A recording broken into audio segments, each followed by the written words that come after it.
धर्मोऽस्तु मङ्गलम् सर्वमङ्गलमाङ्गल्यं सर्वकल्याणकारकं प्रधानं सर्वधर्माणां जैनं जयतु शासनं मंगलमय मंगलकरण गीतराग विज्ञान नमोताय जाते भये हरहंसादिमान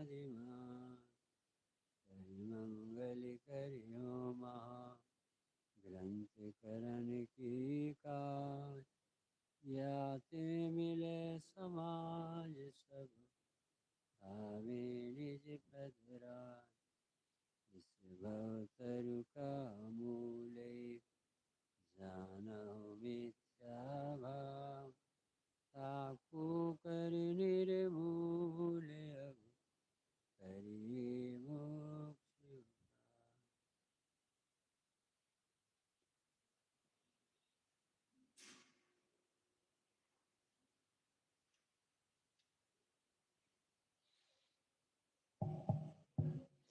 मोक्ष मार्ग प्रकाशक जी में आचार्य कल पंडित तोड़मल जी द्वारा रचित 7वां अध्याय अपन पढ़ रहे हैं। 7वां अध्याय में पेज नंबर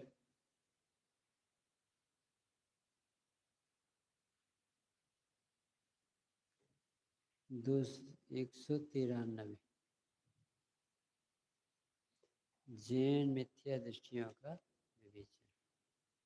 इस भवतरु का मूल एक जानो मिथ्या भाव ताकू करी निर्मूल करिए मोक्ष उपाय। मंगलाचरण से ही समझ में आ जाता क्या कहना। इस भव यानी संसार, तरु यानी वृक्ष, इस संसार रूपी वृक्ष की जड़ मिथ्या भाव। मिथ्या भाव यानी मिथ्या भाव, मिथ्या भाव यानी मिथ्या 3 जगह, मिथ्या दर्शन, मिथ्या ज्ञान और एक शब्द 60 में मिथ्या भाव। ताको करी निर्मूल, इसकी जड़ को समाप्त करना। और काय के लिए करना है? करिए मोक्ष उपाय। अपन आज पढ़ेंगे मोक्ष तत्व के बारे में। प्रारंभ यहाँ से करना। फिर से पंडित जी की बहुत विलक्षण बुद्धि थी, सब जानते हैं। आचार्य कल पंडित तोड़मल जी ने इतना उत्कृष्ट काम किया है कि सारे जैन आगम को पढ़कर कहाँ हम अटक सकते हैं, कहाँ जीव भूल कर सकता है, शब्द जो कहे जाते हैं उनका मर्म भाषित नहीं होता। तो पढ़ करके अकेले नहीं, सच्चे देव सास गुरु की श्रद्धा होने पर भी इस जीव के विपरीत अभिनिवेश बना रहे। क्या कहा? कहीं कुगुरु कुदेव क्या नहीं जा, सच्चे देव सास गुरु के पास और यही ग्रंथ प्रथमानुग द्रव्यानुग कर्णानुग चरण चारों अनुग पढ़। और फिर भी पंडित जी ने क्या लिखा है? जो जीव जैन है, जिन आज्ञा को मानते हैं, उनके भी क्या बना रहता है? मिथ्यात बना रहता है। क्यों बना रहता है? और पहले लोगों ने लिखा इस मिथ्यात बैरी का अंश भी बुरा। सूक्ष्म से सूक्ष्म भूल भी इसके लिए अनंत भाव खड़े कर सकते। इसलिए सूक्ष्म मिथ्यात भी त्यागने। सूक्ष्म और स्थूल मिथ्यात अलग अलग होता है कि देखो मिथ्या दर्शन तो मिथ्या दर्शन, पर एक मिथ्या दर्शन ऐसा होता है कि इन भगवंतों से दूर रखता है। गृहीत मिथ्या तो गुरु को देव को माने।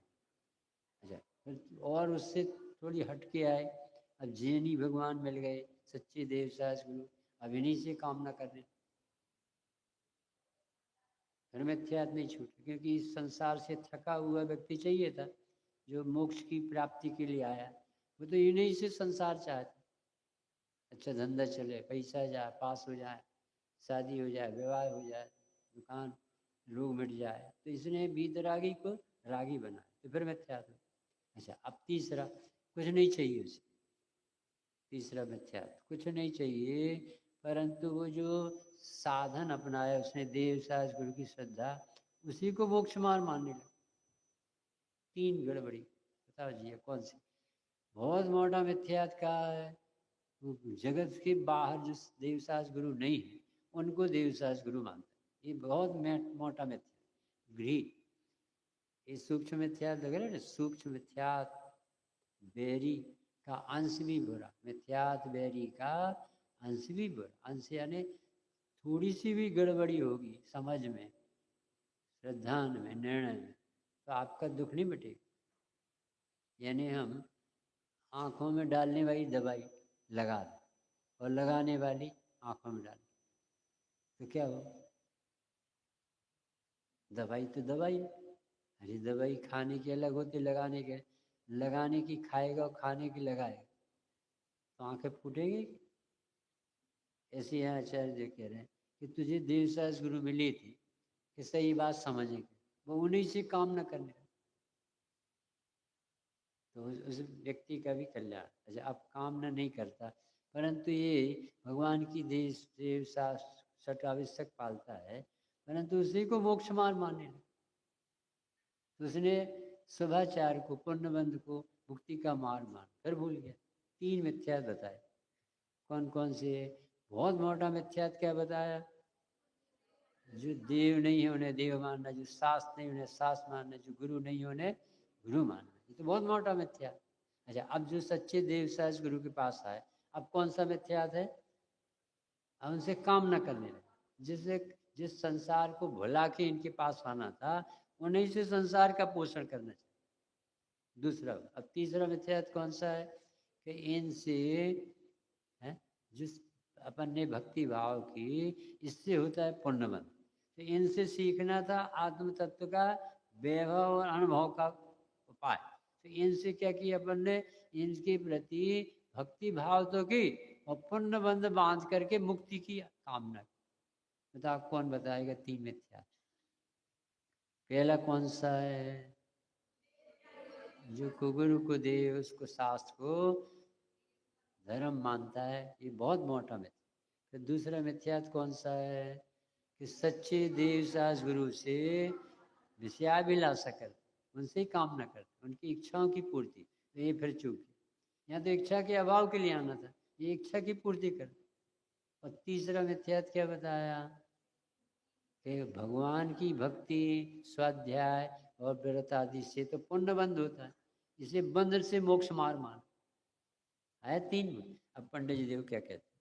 इसने क्या किया कि जैन है, जैन आज्ञा को मानता है, जैन आज्ञा को मानता है यानी देवी के पास आता है, शास्त्र यही पढ़ता है जो भगवान ने बताया, और सदाचारी पूजन पाठ भी यही करता, आज्ञा को मानता है यानी उन्हीं के मार्ग पर जो जो चरणानी बताता है, 6 आवश्यक हैं और कहीं नहीं जाना चाहिए, यहीं आ रहा है, यही बातें पढ़। अब क्या गड़बड़ी है? तो भी इसको मिथ्यात नहीं छूटता, तो लिखा कि मिथ्यात बैरी का अंश भी भरा, यानी इतने यहाँ से घटता घटता यहाँ तक आया, तो भी ये आत्मस्वरूप नहीं समझ। ये देखो समझ जी के प्रवचन अपन सुन रहे थे, तो एक जगह वो कह रहे थे नहीं चाहिए सम्यक दर्शन, तो वो कब कह रहे थे? जिसने तत्व का निर्णय कर लिया है, जो स्वरूप के सन्मुख हो रहा है, वो अब समझ गया ना कि आत्मा त्रिकाली ध्रुव है और पर्याय 3 काल की फिक्स है। जिसकी इतना गहरा निर्णय होगा वो कहता है कि नहीं चाहिए। और जो तुम कभी मंदिर ही नहीं आते, स्वाध्याय नहीं करते, और तुम्हें तत्व निर्णय नहीं, तुम कहो सम्यक दर्शन नहीं चाहिए, मरोगे। तुम्हें मिथ्या दर्शन चाहिए, सम्यक दर्शन नहीं चाहिए। कौन कहता है? जिसे अपना आत्मा अपना दिखने लगा, वो कहते हैं हमें सम्यक दर्शन थोड़ी चाहिए, हमें तो आत्मा चाहिए। आत्मा की रुचि वाले को सम्यक दर्शन हो जाता है, तो वो सम्यक दर्शन क्यों मांगे? पेड़ के नीचे जाने पर छाया मांगना पड़ती है कि मिलती है? अपने आप मिलती है। पानी पीने से प्यास बुझाना पड़ती है कि बुझती है? बुझ जाती है। ऐसे आत्मा समझने वालों के कर्तव्य तो मिट जाता है, तो वो क्यों मांगेगा? क्योंकि भगवान देने वाले नहीं और मांगने से मिलता नहीं। और हमें आत्मा समझना था, तो ये तो समझ का नाम और श्रद्धा का नाम तो सम्यक दर्शन। और वो समझे बिना ये सब पढ़ने लगा, मुझे नहीं चाहिए समय, तुझे होगा भी नहीं। पंडित जी कहते थे कि तुझे चाहिए नहीं तो तुझे मिलना कहाँ था, तुम्हें देता कौन। तो 3 बातें समझ में आई। अच्छा अब देखो नीचे लिखा क्यों गड़बड़ी हो रही, मिथ्यात्व क्यों नहीं बट रहा। वहाँ जनागम में क्या लिखा है, निश्चय और व्यवहार। कहाँ तुम्हारी पुस्तक उसमें देखो, सब बच्चों को देखना है जिससे उपयोग लगा रहे। वहाँ जनागम में यानी भगवान की वाणी, जन आगम। आगम क्या कहलाता है, आ यानी आप, गा यानी गणधर, और मा यानी मुनि। आगम 3 है ना। आ यानी क्या बताए, आप तो किसे कहते, तीर्थंकर भगवान। और ग यानी गणधर, और मा यानी मुनि। 3 चीजें आगम, यानी तीर्थंकर की ध्वनि, गणधर ने सुनी, और अंग रचे चुनी ज्ञान सुजनवरमान। तीनों चीजें ना, देव शास्त्र गुरु। और शब्द कितना छोटा सा, आगम। तो ऐसे आगम में, जनागम में क्या लिखा रहता है, कहते 2 नयों से निरूपण। कौन से 2 नय है, एक निश्चय नय और एक व्यवहार नय।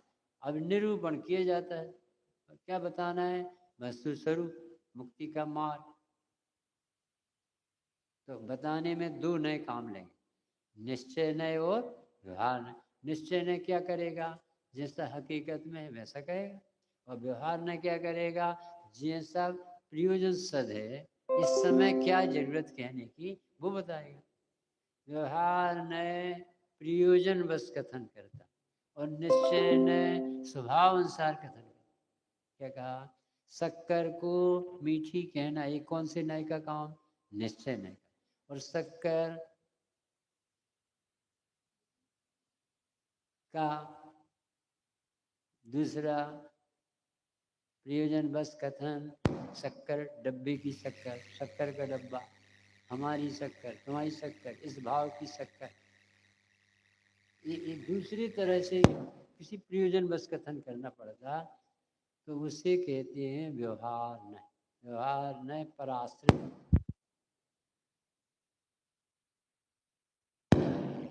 क्या कहा, व्यवहार नय कैसा है, पराश्रित कथन कहता है। जैसे अपन आए ना, उदयपुर आ गया, तो उदयपुर आ गए कि अपन आ गए, अपन आ गए। वो कहलाता क्या है, उदयपुर आ गए।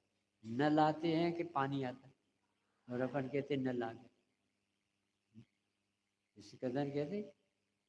ऐसे ऐसे कितने कथन भरे, दिन भर ऐसे तो कर, भोजन कर लिया, आराम कर लिया, ये सब कथन काहे के, व्यवहार।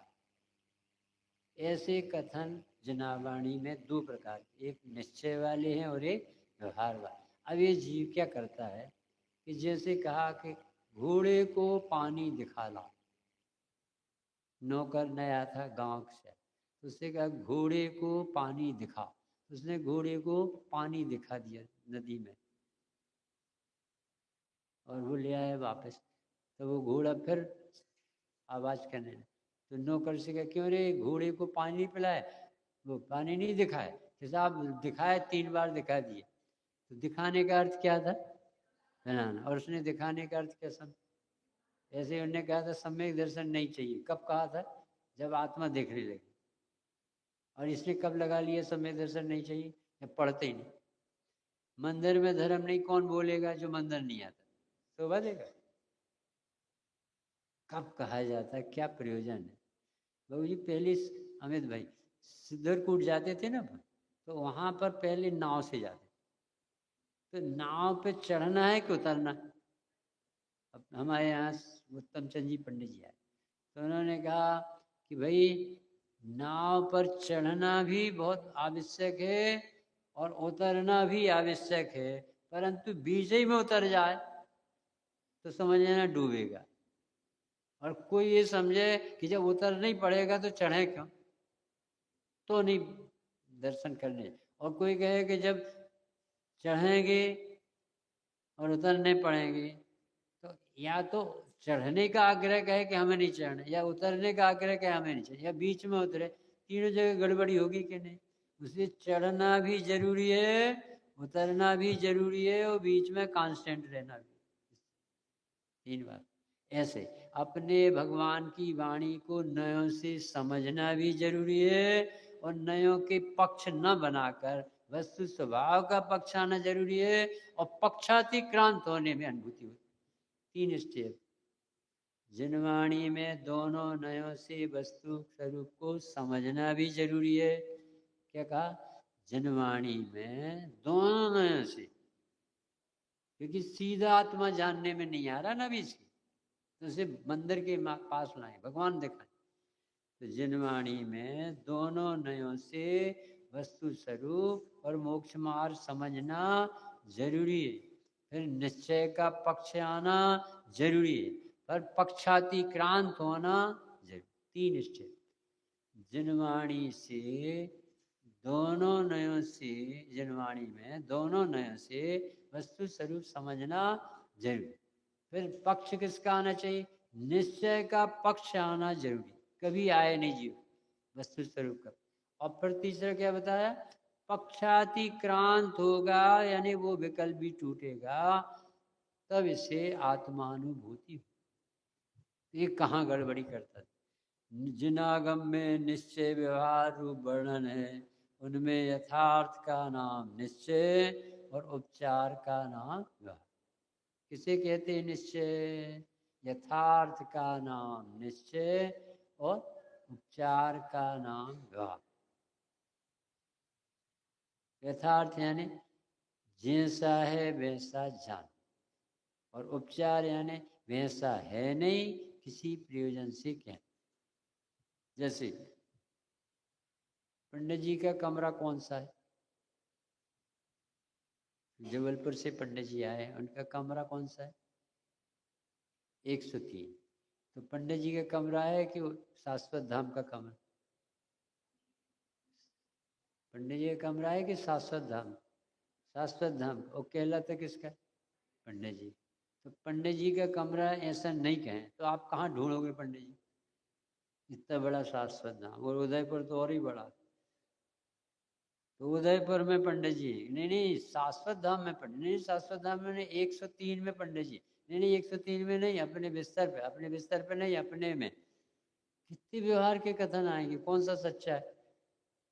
तो वो जो प्रयोजन नहीं जानता वो कहीं भी रुक जाता। एक उदाहरण दे रहे पंडित जी, देखो निश्चयवासी। कितने ही जीव निश्चय को ना जानते हुए निश्चयाभास के श्रद्धा नहीं हो जाते। देखो कहाँ लिखा, कितने निश्चयाभासी मिथ्यादृष्टि मिला। सभी बच्चों को देख, कितने ही जीव, यानी जो स्वाध्याय करते उनसे कह रहे, जो पढ़ते नहीं उनसे क्या करें। कितने ही जीव निश्चय को न जानते हुए निश्चयाभास के श्रद्धानी हो जाते हैं और अपने को धर्मात्मा मोक्ष मार्गी मानते। कैसे? नहीं चाहिए हमें समय, क्या रखा मंदिर में, बहुत किए फिर तो पास, अरे ऐसी अनंत बार पूजा कर ली। ऐसे शास्त्र तीर्थ में अपन बहुत रहे भैया, शिखर जी के अनंत बार गए, अरे कछु धर्म नहीं होना। ये कौन सी बातें कर रहा है?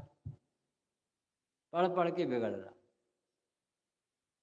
तो इसे क्या समझा रहे हैं? जिसे खुद को मोक्ष मार्ग भी प्रकट नहीं हुआ ना होगा। क्यों नहीं हुआ? पहले उन्होंने निश्चय की गड़बड़ी बताई।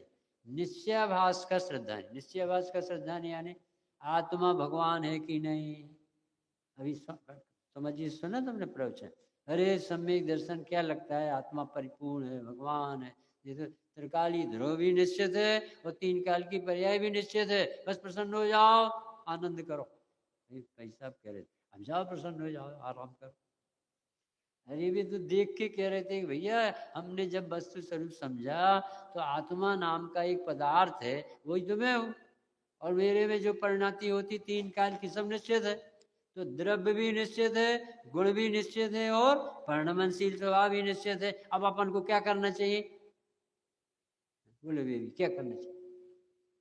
3 बातें बताएं। द्रव्य भी निश्चित है कि नहीं, आपका आत्मा पक्का है कि नहीं, आत्मा है, अनात्मा तो नहीं हो जाएगा। अच्छा, उसके गुण भक्त तो नहीं जाएंगे रात को निकल के और सवेरे आ जाए, कुछ ऐसा तो नहीं है। तो गुण भी निश्चित है और उसकी पर्याय निश्चित है कि कुछ करना पड़ता अपन। इतने गुण है अनंत, और प्रति समय कितनी पर्याय होती है? अनंत। तो अपन कौन सी पर्याय करेंगे? और पकड़ में आती है। तो द्रव्य भी निश्चित, गुण भी निश्चित हो, पर्याय भी निश्चित। अब अपन को क्या करना चाहिए? नहीं आ रहा समझ में? प्रश्न कठिन है। द्रव्य में क्या करना है? कुछ नहीं करना। गुणों में क्या करना है? कुछ नहीं करना। और पर्याय पकड़ में नहीं आती, उसमें क्या करना है? कुछ नहीं करना। और तूर्णमल जी कहते हैं, तेरा उद्यम तो एकमात्र तत्व निर्णय का पुरुषार्थ।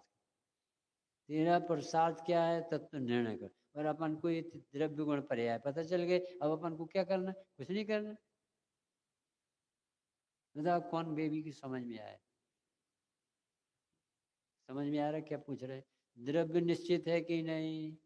गुण भी पूरे बराबर बने रहते हैं कि भाग जाते हैं? बने रहते हैं। और परिणमन प्रति समय होता है कि नहीं? होता है। तो अब अपन को क्या करना चाहिए? आराम करना चाहिए अभी जाके कि नहीं? जब सब कुछ निश्चित है अपन आराम करो। मोक्ष क्या होगा भगवान जाने। अपन को क्या करना? समझ जी जाना और भगवान जाना। दो आदमी को पकड़ लो आप, एक कांजी स्वामी पकड़ लो, समझ जी को पकड़ लो। अरे भैया तत्व निर्णय करना तेरा होता। जब तक तुझे ऐसा भीतर से उत्तर ना जाए तब तक तुझे उद्धू ही रहना चाहिए। ये तो सुन के समझता जैसे मुझे निर्णय हो गया, ये तो सुनना है, ये निर्णय नहीं कहलाता। आप ऐसे हाथ क्यों रखें? ऐसे रख लेंगे। ऐसे क्यों बैठे?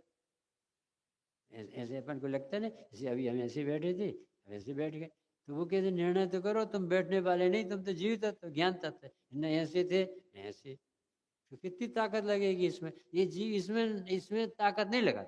हमें नहीं सम्यक दर्शन चाहिए। तुझे मिलता कहाँ है? तुझे देता कौन? सम्यक दर्शन नहीं चाहिए कि सम्यक दर्शन नहीं चाहिए? अरे वो ये कह रहे तत्व निर्णय पर ये विकल्प टूट जाता है, क्योंकि मैं भगवान हूं तो भगवान को भगवान थोड़ी बनना पड़ा। देखो क्या गड़बड़ी पकड़ी पंडित साहब। निश्चयभाषी क्या करता है कि निश्चय की बातें सुनकर खुश रहता। निश्चय का आभास यानी निश्चय प्रकट तो हुआ नहीं, स्वाद तो आया नहीं, और बातें कौन सी करता है? कौन सी? देखो पंडित जी का, अपने को आत्मा को सिद्ध समान अनुभव करता। देखो पंडित जी की पकड़। समय सार पढ़ने वाले से बात कर रहे वो। ये समय सार का पाठी क्या करता? अपने को सिद्ध समान अनुभव करता है, और आप प्रत्यक्ष संसारी है, भ्रम से अपने को सिद्ध मानता। सभी सुनना भी है, बहुत कंपलसरी, बहुत बड़ी बात कह रहा है। यदि समय सार पढ़ के अपने को सिद्ध नहीं मानेगा तो मिथ्या। पंडित साहब सुरेश चंद्र, यदि अपने को सिद्ध समान शुद्ध नहीं मानता है तो मिथ्या। और तूर्णमल जी के अनुसार अपने को सिद्ध समान पर्याय में शुद्ध अनुभव करता है तो मिथ्या। दोनों में बताओ कौन अंतर बताएगा? सब शास्त्री वाले बैठे, बहुत बड़े बड़े प्रकांड विद्वान। बताओ पहली समय सार में क्या है और इसमें क्या है?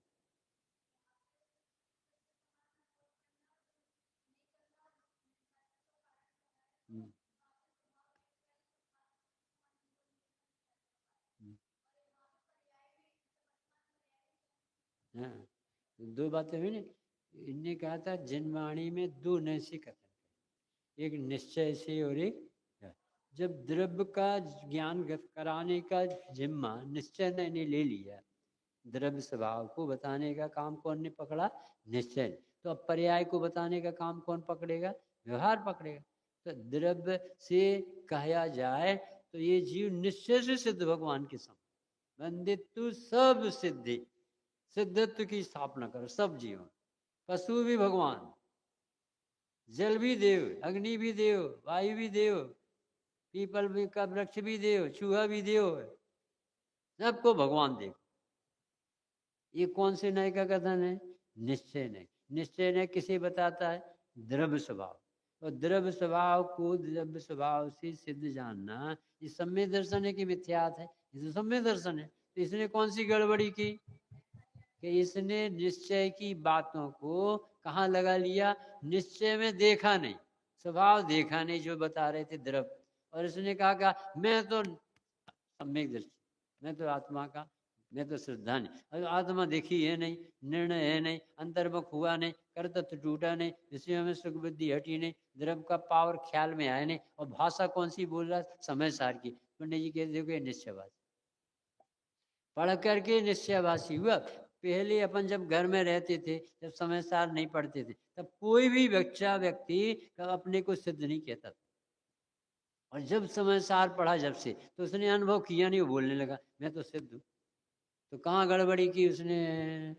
उसने अपने को सिद्ध समान जो शुद्ध कहा था, इसमें पर्याय को गौण करके सिद्ध स्वभाव देखा नहीं, निर्णय किया नहीं, स्वानुभव है नहीं, और बोलता कौन की भाषा है? बड़े पुरुषों की। इससे क्या हुआ कि दुखी रहेगा, क्योंकि अनुभव कर ही नहीं रहा है और भाषा पर बोल। जैसे अपन को बहुत तकलीफ हो, बुखार हो, सिर दर्द हो, और कोई कहे कि और सब क्या हालचाल है, सब ठीक है, और तबीयत कैसी है कि पुद्गल को पढ़ना माने, और रो रहा भीतर से, तो भीतर से वेदन कर रहा है काय का? भूख का, प्यास का, बुखार, और भाषा काय की बोल रही? हमें कुछ नहीं। तो ये निश्चयभास का शब्द। निश्चयभास ही समझ में, निश्चय का आभास, यानी निश्चय का अनुभव तो किया नहीं और निश्चय की भाषा से संतुष्ट, तो ये अपने आप को ठग रहा, अपने आप को सिद्ध समान अनुभव करता है। तो ये तो करना ही था, जैसे इसी के लिए तो जनवाणी मिली, पर ये अनुभव करता नहीं है। ये खड़ा पर्याय में कैसे पता जाए तुम्हारी कितनी उम्र है? कितनी? 16 वर्ष। तो किसकी उम्र? शरीर की। तो अपन को क्यों लगती है? लगती है कि तुम्हें, हमें सबको अपनी अपनी लगती है। तो ये क्यों लगती है? क्योंकि शरीर को भिन्न नहीं जानता। तो नहीं जानता तो ये कहेंगे शरीर अलग है, आत्मा अलग है। आत्मा तो कितना बड़ा है? अनादि अनंत। और शरीर कितना बड़ा है? अभी मिला है। तो जितनी उम्र अभी उतनी कहेंगे। तो ये दो नहीं हो गए। एक निश्चय से देखो तो अपन आत्मा है अनादि अनंत, और संयोग में कोई पूछेगा तो इतनी वर्ष की उम्र है, तो ये व्यवहार की उम्र को तो वो सचमुच में उम्र मानता है, और निश्चय की उम्र को जानता नहीं। तो बताओ ये भ्रम, भ्रम से जी रहा है कि? ये भ्रम हमारे पंडित साहब कहते, कथन ऐसे दो नए की आते कि स्टेशन आ गई। तो स्टेशन आ गई है कि हम आ गए हैं? हम आ गए। वो कहता क्या है? स्टेशन तो कब से वही। वो कहता है स्टेशन आ गई। पानी आ गया है कि नहीं? नल आ गए कि नहीं? नल तो जहाँ के तहाँ लगे हुए हैं। तो नल आए हैं कि जल आया? कैसी कथन मिलेंगे?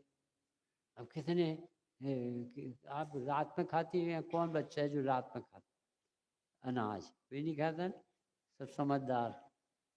तो अपन को दिन में तो खाती है अपन, श्रुति बता, दिन में खाती है अपन के रात में खाती है? दिन में खाती, दिन में खाती। तुम खाती हो सही खाती?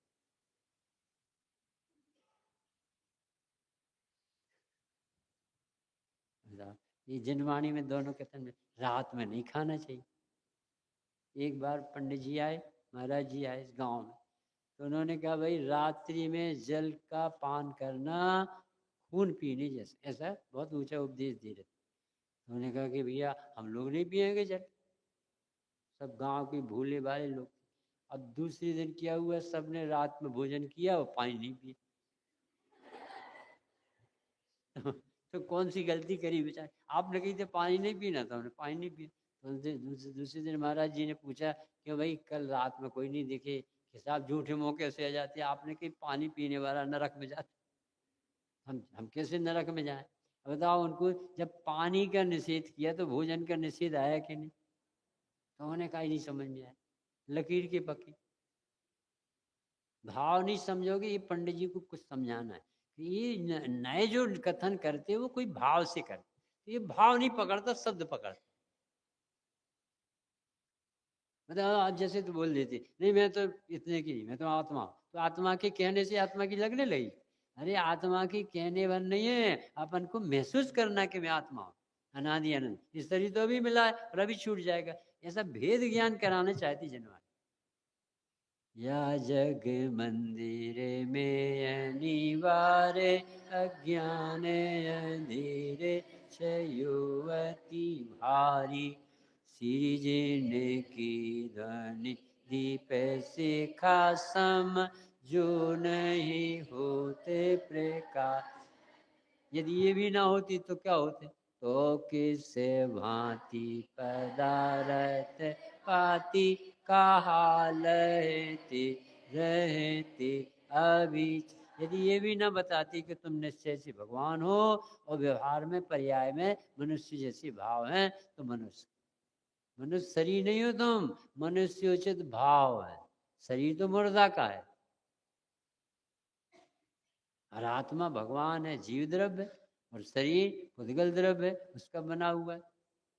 और भाव कैसे होते, जिस पर्याय में जाते वैसे भाव होते। कि भेद विज्ञान कराएंगे कि देह भिन्न बताएंगे, जहाँ देह अपनी नहीं, और फिर राग भी अपना नहीं पर लक्ष्य से, फिर ज्ञान भी जो बाहर जाता है, और आया ज्ञान यहाँ पर की, वो भी अपना नहीं। अपना तो क्या है, मैं ज्ञानानंद, ये जान।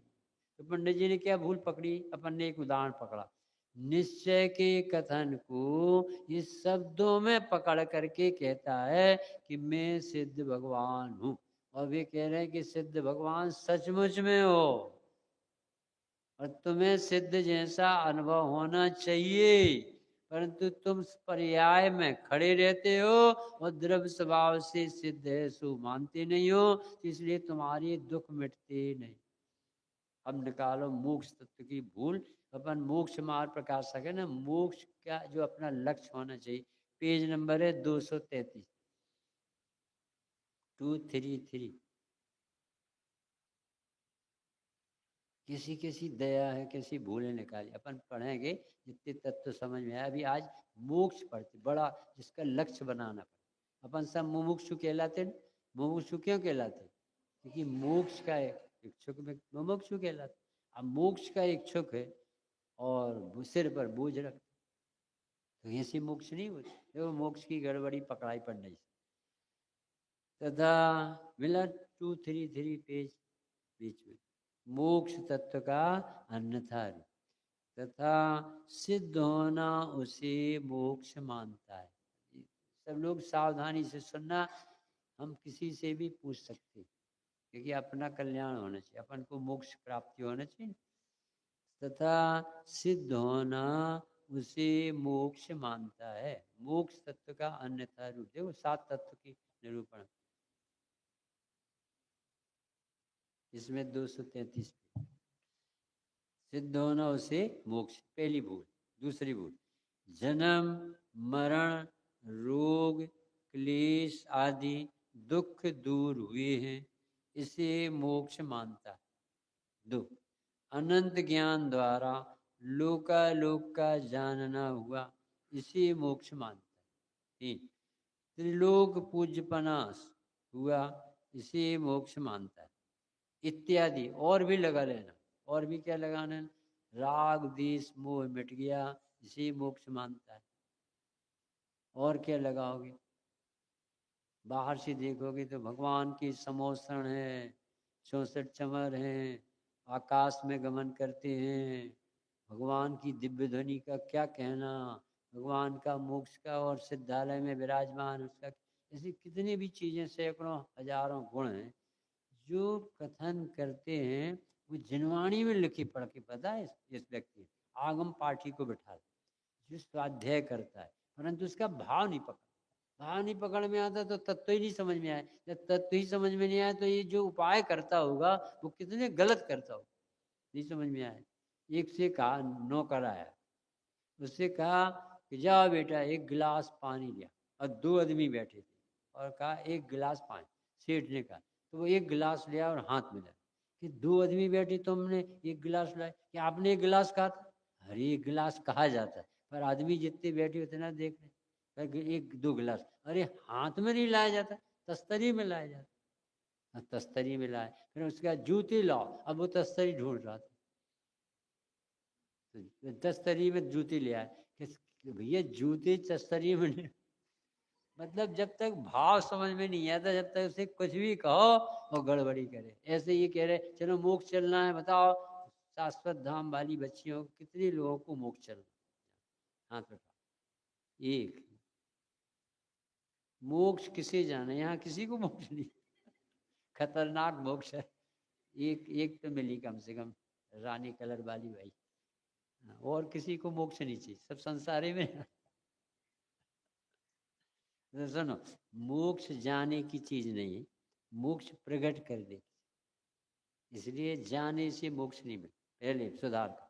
फिर दूसरा, मोक्ष यानी क्या कहलाता, अभी समझ में नहीं आया तो बेचारा उपाय क्या करता है। सुनो पंडित जी, 5 भूलें निकाली पंडित जी, और लगा लेना सैकड़ों। कौन कौन सी भूलें हम मोक्ष के नाम से करते, जब अपना लक्ष्य ही सही नहीं होगा तो वो उपाय क्या करता होगा।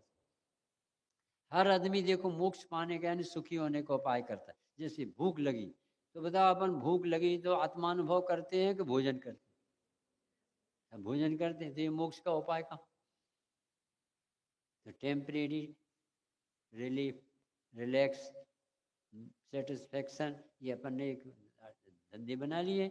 भूख लगे तो भोजन कर लेना, मोक्ष नहीं चाहिए। प्यास लगे तो पानी पी लेना, मोक्ष नहीं चाहिए। नींद आए तो सो जाना, मोक्ष नहीं चाहिए। हर समय निषेध करते हैं मोक्ष का, और विषय सेवन उपाय बना रहा। क्यों? क्योंकि निर्णय है किसी में आनंद आता।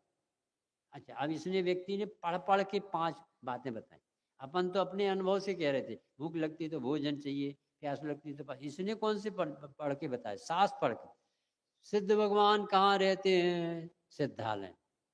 कहाँ रहते हैं? सिद्धालय में। तो इसने पहली भूल कौन सी की? सिद्ध होने को मोक्ष मानता है। हमारे सब काम सिद्ध हो गए, सिद्धालय में रहते हैं, अब हमें कुछ काम बाकी नहीं है, और इसलिए अब भगवान सिद्ध मोक्ष में है, सिद्धालय में। बताओ इसने कौन सी भूल की? 5 भूलें पंडित जी ने लिखी, और सैकड़ों अपने आप दिन भर लगाते रहे। जब ये भूलें निकल जाएंगे नहीं तो आपको ऐसा लगेगा अरे मोक्ष इतना सरल होता है। सरल है मोक्ष, पर समझ में तो आए। पहली भूल कौन सी है? सिद्ध शिला पर जाने को, काम सिद्ध हो जाने को, ऊपर जाने को मोक्ष मानता है। तो बताओ ऊपर जाना मोक्ष है कि आत्मा में रमना मोक्ष है? और उसने क्या मान लिया कि सिद्ध भगवान तो सर्वोच्च हो, अतएव बसते लोक के उस। तो उनने तो संयोग से ज्ञान कराया था कि सिद्ध भगवान सर्वोत्कृष्ट है, तो प्रकृति में भी सबके सिर पर बैठे, चंद्रमा के आकार की सिद्ध शिला पर बैठे। अरे सिद्ध शिला पर नहीं बैठते भैया, भगवान सिद्ध शिला में बैठते कि अपने में बैठते? ऐसे किया जाता है, क्योंकि बताएं कैसे? मोक्ष स्थान सिद्धशिला, जहाँ सिद्ध भगवान रहते हैं उस क्षेत्र का ज्ञान कर। पहली भूल निकाली कि काम सिद्ध होने को मोक्ष नहीं कहते, सिद्ध शिला को मोक्ष नहीं कहते, ऊपर जाने को मोक्ष नहीं कहते हैं। सिद्ध दशा का नाम मोक्ष है, सिद्ध शिला का नाम मोक्ष नहीं। सिद्ध शिला में मोक्ष नहीं है, वहां निगोदिया भी है, परंतु बंध के अभाव में मोक्ष है। वो तो आपकी पवित्र अवस्था है। सब आत्मा की अवस्थाएं, आत्मा ही है शरण। तो इसे आत्मा शरण नहीं दिखता, सिद्ध शिला और ऊपर जाना दिखता।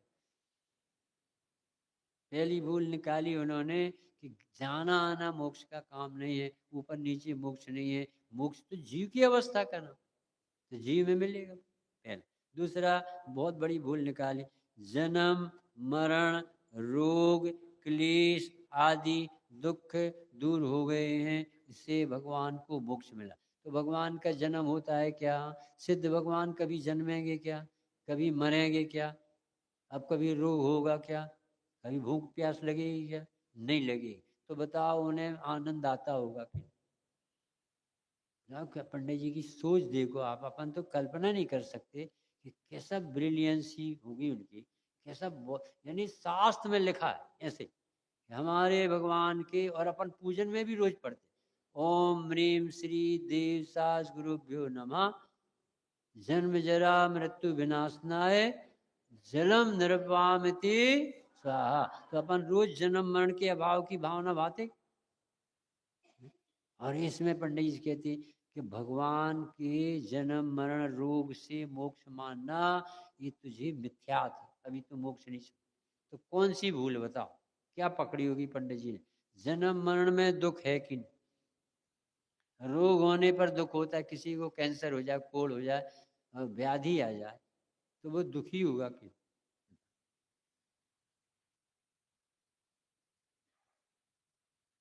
कोरोना में मरे ना बहुत से लोग, मरेगे तो वे दुखी हो गए कि नहीं? ऑक्सीजन नहीं मिली, इतनी लो ऑक्सीजन भरी हो नहीं मिली, बताओ, मुफ्त में मिलती है। और 10-10 लाख रुपए देने को तैयार, और कहीं से हमें सिलेंडर दे दो, आर्टिफिशियल ऑक्सीजन चाहिए, नेचुरल नहीं।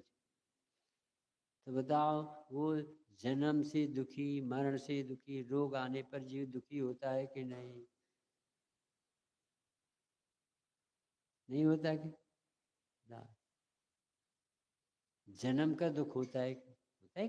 मरण का दुख होता है कि है? होता है? तुम्हें कैसे मालूम? इस भाव में मरी का नहीं मरी, और इस भाव में जन्मे तो उसे उस समय की ख्याल है किसी को नहीं ख्याल, तो काय को झूठी बोलती?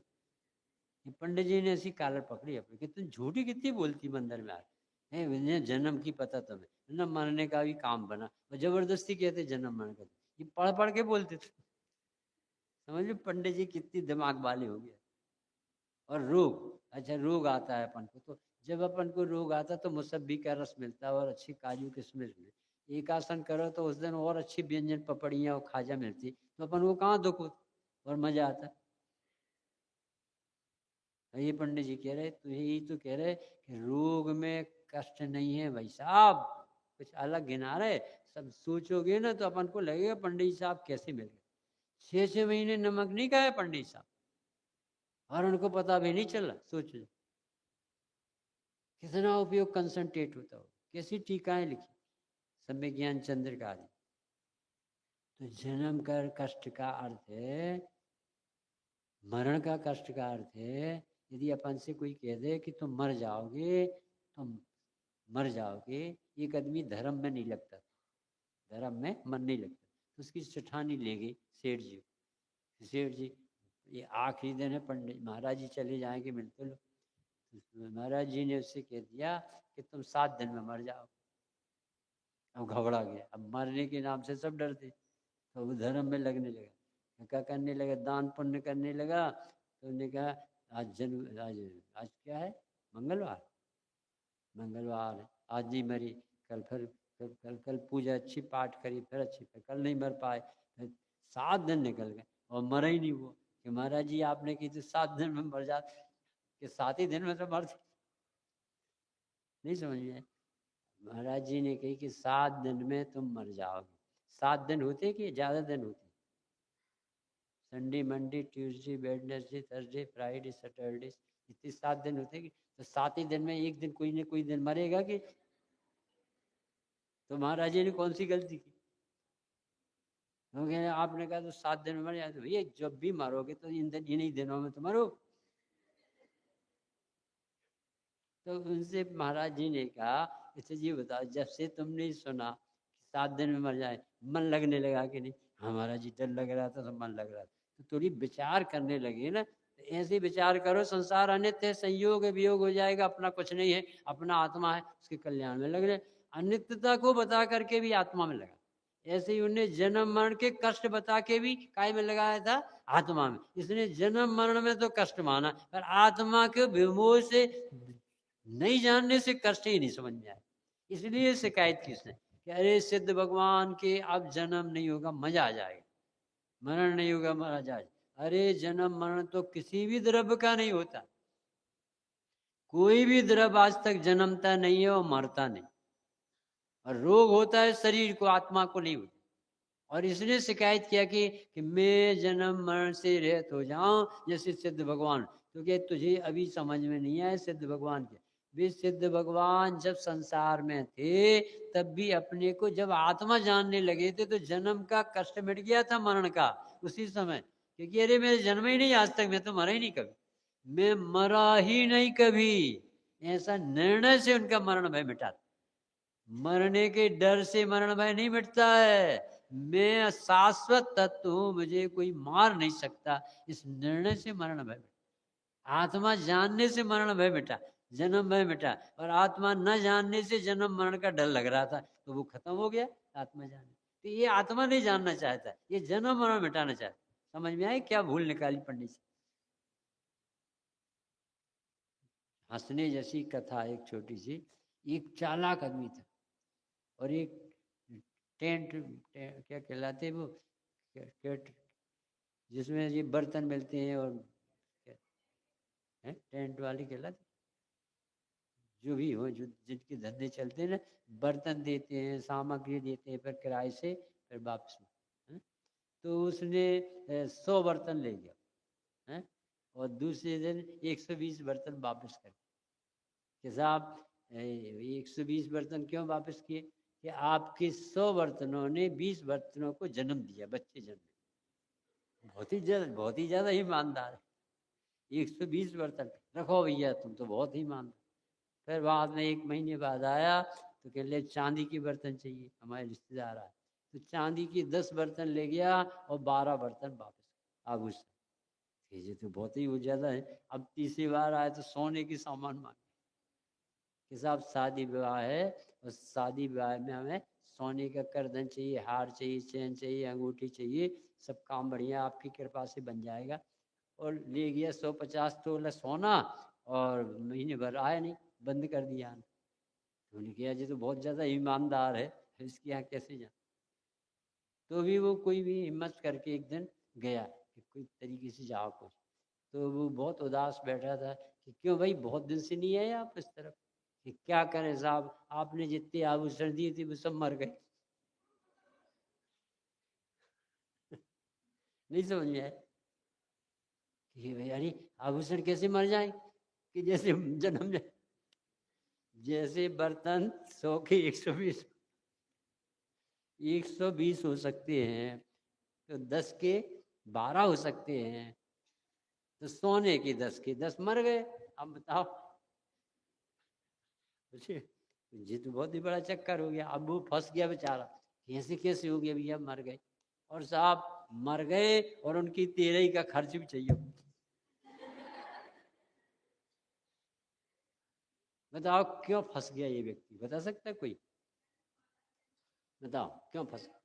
उसने झूठ बोला ना, और उसी को दो ऐसे। जब तक मोक्ष का सही स्वरूप नहीं जानता, वो कहे तू भगवान की पूजा भी नहीं कर सकता, क्योंकि तुझे भगवान देखना तो चाहिए। वो किस बात का आनंद भोग, वो आत्मिक आनंद भोगते, ये समझ में नहीं आता। और ये समझता है जैसे इनके जन्म मरण नहीं। अरे ये तो संयोग का ज्ञान करा है, ऊपर रहते तो संयोग का ज्ञान करा है, वो अपने में रहते।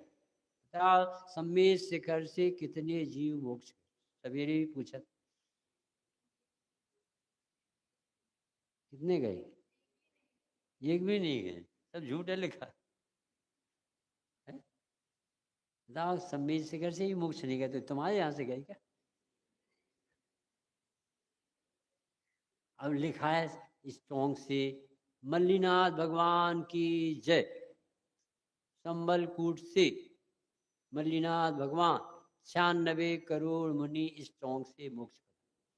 अरहनाथ भगवान की जय। नाटककूट से इस स्ट्रॉन्ग से 1,1 अरब 99,99,99,999 मुनि स्ट्रॉन्ग से मोक्ष गए। पढ़ लेना। नेमिनाथ भगवान गिरनार से 72,700,000 मुनि इस स्ट्रॉन्ग से मोक्ष। ऐसे सबकी संख्या लिखी लिखी तो है, वरना तुम कहते शिखर जी से मोक्ष नहीं। इसका अर्थ क्या है ये समझ में नहीं आता। शिखर जी में थे परंतु आत्म ध्यान से मोक्ष में गए, तो कहलाता व्यवहार नय से क्या है, शिखर जी से। और निश्चय नय से क्या कहलाएगा, आत्म ध्यान से। तो दोनों नय लगाए ना पंडित साहब, कि दोनों नयों से निरूपण है। एक नय के निरूपण को ये शिखर जी से मोक्ष गए तो शिखर जी में जाता है, और मोक्ष होता नहीं तो वापस आ जाता। तो ये मोक्ष चले गए, ये वापस आ जाता, और रिटर्न टिकट लेके जाता है, जिससे पुण्य भी नहीं लगे।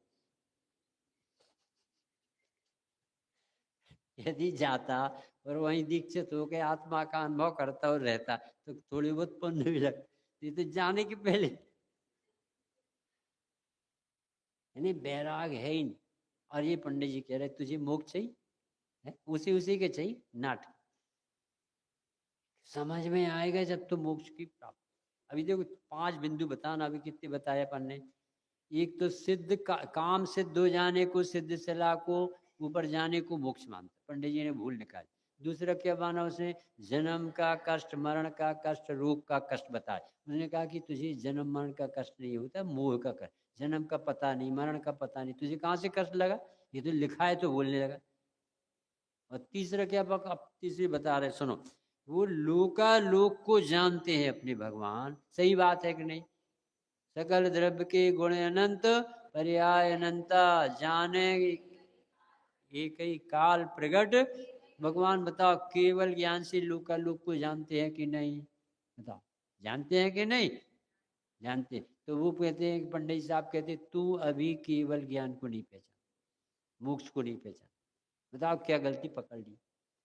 कितनी पैनी बुद्धि होगी पंडित साहब की कि जीव पढ़ पढ़ के कैसे डिस्टर्ब हो। उनने कैसे लिखा, जो जीव जैनी है, जिन आज्ञा को मानता है, निश्चय व्यवहार की बातें पढ़ता है और उनके भाव पकड़ में नहीं आते, तो भाषा तो बोलता है बड़े पुरुषों की और मिथ्यात पूरा सुरक्षित रख। तो अब ये केवल ज्ञान कहाँ से पढ़ा था उसने? आगम से।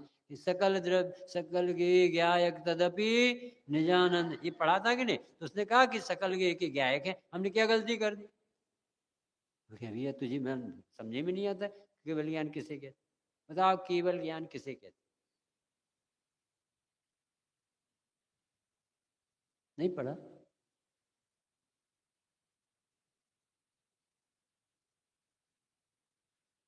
केवल ज्ञान लोकालोक का प्रकाशक है कि भगवान का सर्वज्ञ देव का स्वरूप क्या है? तीन काल के जितने भी समस्त पदार्थ हैं, लोकाकाश है, अलोकाकाश है, जितने भी द्रव्य हैं, उनके भूतकाल, वर्तमान काल, भविष्य काल, सबको युगपत एक समय में जानते हैं कि नहीं भगवान? तो उसने शिष्य ने कह दिया, पंडित जी ने कहा कि तू नहीं जानता। बताओ क्या गलती पकड़ी पंडित जी ने? केवल ज्ञान की परिभाषा ये है ना कि जो भगवान सब जानते, सकल द्रव्य के गुण अनंत, पर्याय अनंता, जाने एक ही काल। तो उसने इसने लिखा कि भगवान सब जानते हैं, लोकालोक को जानते हैं। तो पंडित जी कहते कि तुझे नहीं है समझ में आया अभी केवल ज्ञान किसे? क्या भूल है, कोई बता सकता है इतने बच्चों में?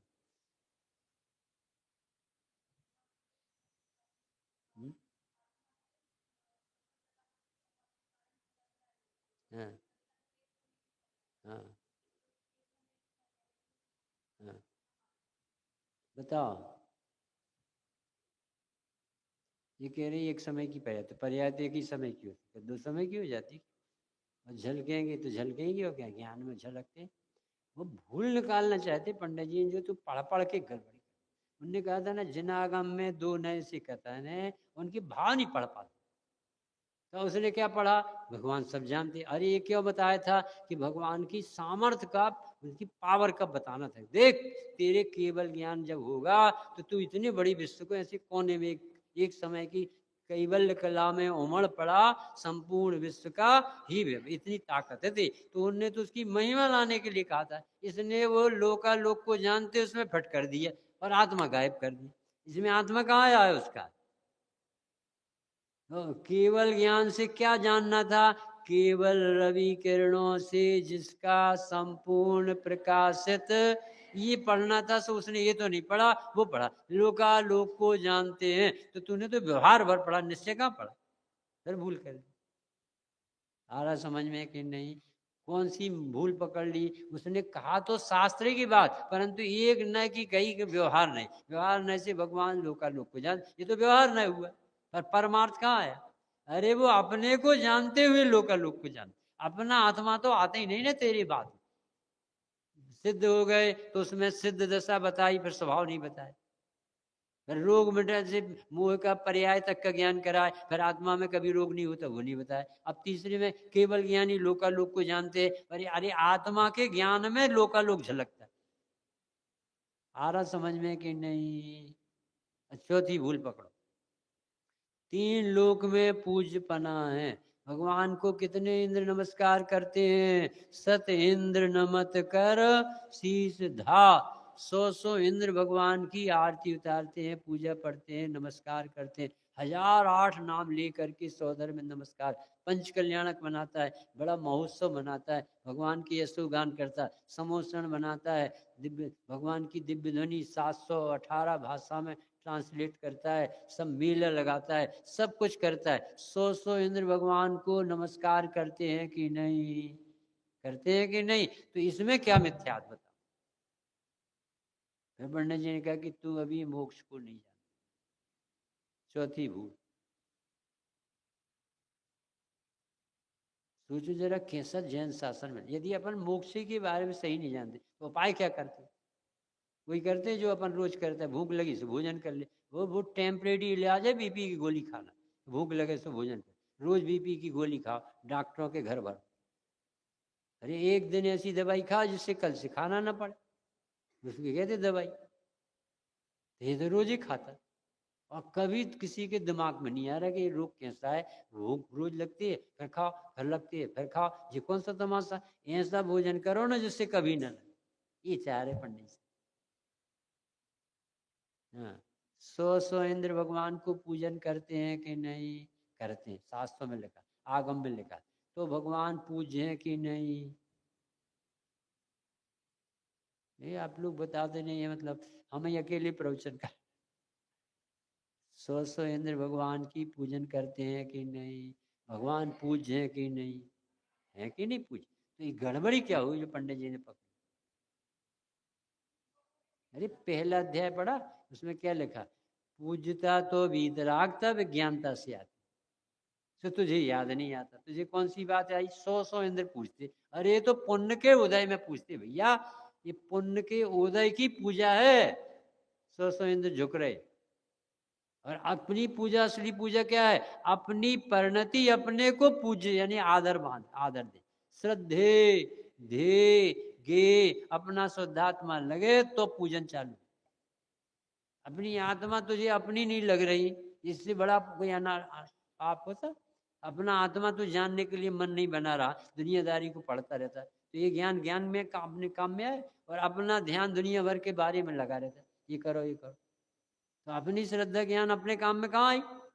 इसलिए वो कहते तू मोक्ष को नहीं जानता तो देखा देखी सुना सुनी मोक्ष।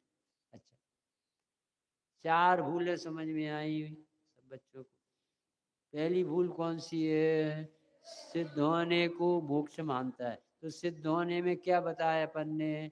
या तो वो सिद्ध शिला को मोक्ष मानता है या काम सिद्ध हो गए, जबकि काम हो सिद्ध होना, काम सिद्ध होना मोक्ष नहीं है। अरे काम इच्छा ही नहीं होना सिद्ध करने की, वो तो स्वयं सिद्ध है, उसे सिद्ध होना थोड़ी। मोक्ष प्राप्ति का उपाय मोक्ष रूप, मोक्ष जाना नहीं है, अपने को मुक्त अनुभव ना मोक्ष का उपाय। तो नाम नहीं लिए। आए समझ में क्या कह रहा है? भगवान बनना है कि भगवान हूं मानना है? ऐसे कभी सुनने में नहीं आता। वो तो ये समझते हैं जैसे वो अपन ऊपर जाएंगे भगवान बनेंगे, एक दिन देह छूट जाएगी जब भगवान बने। अरे 24 घंटा भगवान भीतर विराजमान है, और उसे तो एक समय भी देखना नहीं चाहते। मोक्ष तत्व में भूल निकाली, कितना उपकार पंडित साहब का, कोई कल्पना कर सकते? ये भूल गया है अपना भगवान। जिस समय गाय की रस्सी में बंधी, गाय के गले में रस्सी बंधी, तो उस समय गाय बंधी है कि नहीं? सच्ची बताना सब।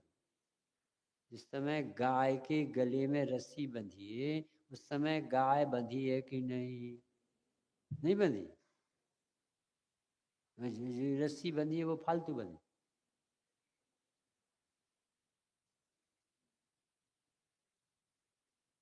नहीं समझ में आ रहा?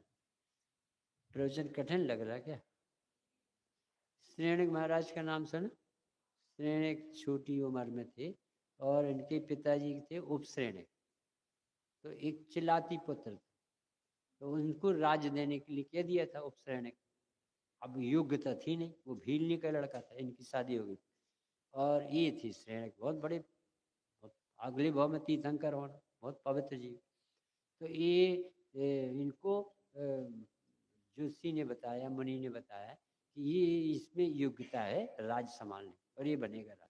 और उनको वचन दे दिया था चिल्लाती पुत्र। तो वो उन्हें कैसे इसे अलग किया जाए, तो भोजन करने बैठाला। तो उन्होंने कहा कि जो व्यक्ति कुत्तों के छोड़ने के बाद भी भोजन करता है वो राजा बनेगा। तो इतना दिमाग चलता था श्रेणिक महाराज का कि जैसे ही उनने कुत्ते छोड़े, सब बच्चे बैठे थे सैकड़ों भोजन कर, और कुत्ते छोड़े तो सब लड़के भाग। आज श्रेणिक नहीं भागा। तो उन्होंने क्या किया, एक कौर लेते थे और ऐसा दूर फेंकते थे, तो सारे कुत्ते उस कौर को खाने दौड़ते थे, जानते थे ना जाति, और इतनी देर में अपने भोजन कर लेते, खीर खा लेते, और जितने फिर आए लौट के, एक एक कौर के लिए सब लड़ते थे, फिर एक कौर इस तरफ फेंक, वहाँ भागते थे, और जब तक भोजन करे। ऐसा देख के सब लोग रह गए कि यार ये तो सचमुच में श्रीनाथ महाराज जिन्हें भगवान बनना है अगले भाव में, कैसा विचित्र विलक्षण। ऐसा देख करके अब दोष लगाना है, किसी तरह निकालना। उन्होंने कहा तूने कुत्ते का झूठा मूठा, ऐसा कह के उन्होंने कहा राजा आज तुझसे बहुत नाराज, तू भग जाए। तो वो जा रहे थे, अब रास्ते में जा रहे थे, उस घटना को सुना रहे, कैसी चर्चा होती, उसके क्या भाव। एक व्यक्ति की लाश जा रही, मट्टी जा रही, तो एक व्यक्ति को जो उनके साथ जा रहा था गाँव, दूसरे गाँव, उसको मामा बना लिया। तो मामा अपन द्विचक्र वाहन से चले, जिब्या रथ पे चले, जैसे द्विचक्र वाहन होते ना, बाइक या साइकिल, जैसे अपन जिब्या रथ पर बैठकर चले। जिब्या रथ क्या होता, समझे भी नहीं आया गांव का आदमी। उसने कहा मामा ये बताओ, मामा बनाए पहले, समझ में आए, मामा यानी दो माँ, एक माँ का इतना प्रेम मिलता है तो हम तुम्हें डबल मामा माँ कह रहे, तो हमें तुम्हें आदर मिलने के लिए मामा से आदर मिलता। अब तुमने कहा मामा ये जो व्यक्ति है पहले मर चुका था कि अभी मरा, इसका दिमाग भी कैसे, मट्टी जा रही है और ये कह रहा है कि पहले मर चुका कि बाद में मरा।